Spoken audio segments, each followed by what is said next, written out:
பாதுகாப்புக்காக நிற்கிறாங்க. உண்மையிலே நீங்க செய்ய வேண்டிய வேலையை நாங்க செஞ்சுக்கிட்டு இருக்கோம். உங்களுக்கு கழிச்சுமையே முழுக்க முழுக்க இந்த மது மது குடிக்கிறதுனாலதான் வருது. ஒரு நாளைக்கு 10 கம்ப்ளைண்ட் வருதுன்னா 9 கம்ப்ளைண்ட் அவன் முடிச்சு வீட்டுல அடிச்சான், என் மகன் அடிச்சான், கற்பழிச்சுட்டான், மகளையே பாலியல் வன்கொடுமை செஞ்சுட்டாங்க. மனச்சாட்சியை தொட்டு சொல்லுங்க. உங்களுக்கு தெரியும், உங்களுக்கு பணிச்சுமையே இந்த மது மட்டும்தான். நாடாளுமன்ற தேர்தலில் சொன்னாங்க, பாஜக இருந்து தமிழக மக்களை காப்பாற்றணும்னா நீங்க காங்கிரஸுக்கும் திமுகவுக்கும் தான் ஓட்டு போடணும் அப்படின்னு சொல்லி.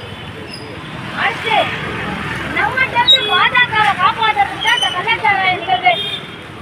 நம்மகிட்ட இருந்து இந்த பாரதிய ஜனதா கட்சியை காப்பாற்றுறதுக்கு தான் இந்த கள்ளச்சாராய நிகழ்வு.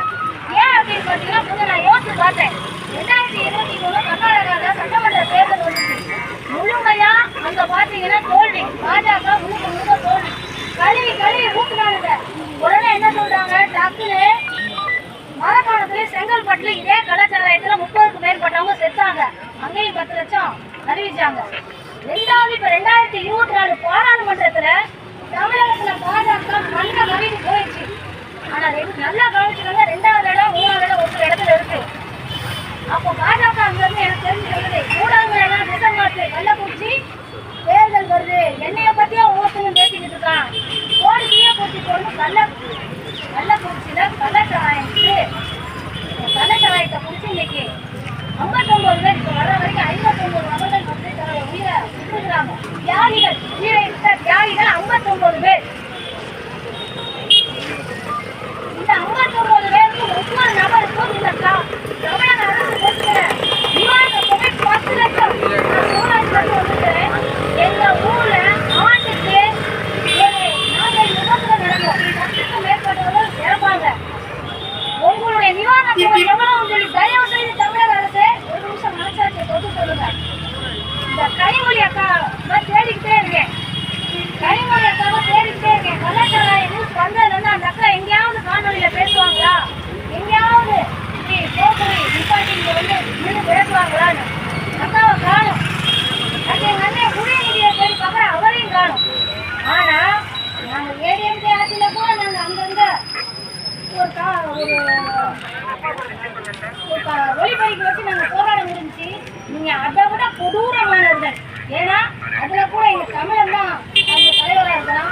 நீ ஒரு திருச்சி திராவிடர், அதனால எங்களை இப்படி மைக் வச்சு 1947க்கு முன்னாடி இப்படிதான் சுதந்திர போராட்டத்துக்காக மக்கள் பேசுனாங்க. அதே போல எங்களை பேச வச்சுட்டீங்க. காவல்துறை அதிகாரிகள் நீங்க கொஞ்சம் எங்களுக்காக நீங்க ஒன்று செய்யணும். என்ன அப்படின்னா 58 வயசு கூட்டம் 60 வயசுல நீங்க ரிட்டையர் ஆவீங்க.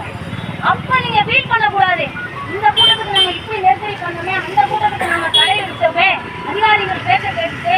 ஆனா அந்த 60 வயசுல உங்களுக்கு ஞாபகம் எல்லாம் போடும். இப்ப நீங்க நாம் தமிழர் கட்சி போடுற முக்கிய கூட்டத்துக்கோ இவ்வளவு பாதுகாப்பு தேவையே இல்லை. நாங்க வந்து பாதுகாப்புக்கானவங்க.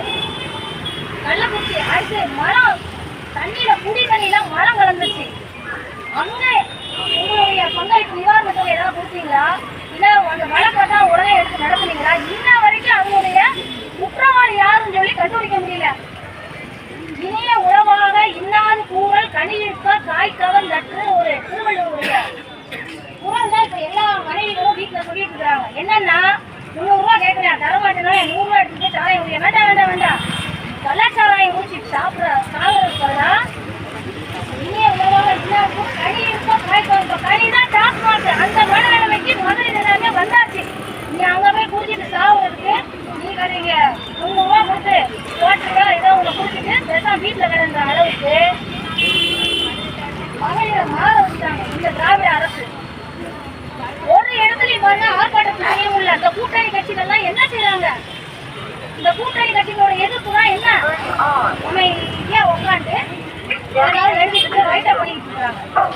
இன்னொரு கிறிஸ்தவ மக்கள் இன்னைக்கு உங்களுக்கு தெரியுமா என்னன்னு யாரு கிறிஸ்தவ தலைவர்கள் எல்லாம் என்ன சொன்னாங்கன்னா, சிறுபான்மையினர் தான் சிறுபான்மையினருடைய காவலர் அந்த திமுகவும் இந்த காவலர்கள் சொன்னாங்க. அப்ப குடியிட்டு செத்தவங்க மதவாரியா ஒதுக்கப்பட்ட மதவாரியா கிறிஸ்தவர்கள் ஒதுக்கப்பட்ட மக்கள். உங்க ஆர்ப்பாட்டத்தை ஒரு முறை இனிமே நீங்க திமுக அரசை கண்டிச்சு ஒரு ஆர்ப்பாட்டம் பண்ணுங்க பார்ப்போம். பேராயர் நேற்று ஒரு செய்தி வெளியிட்டு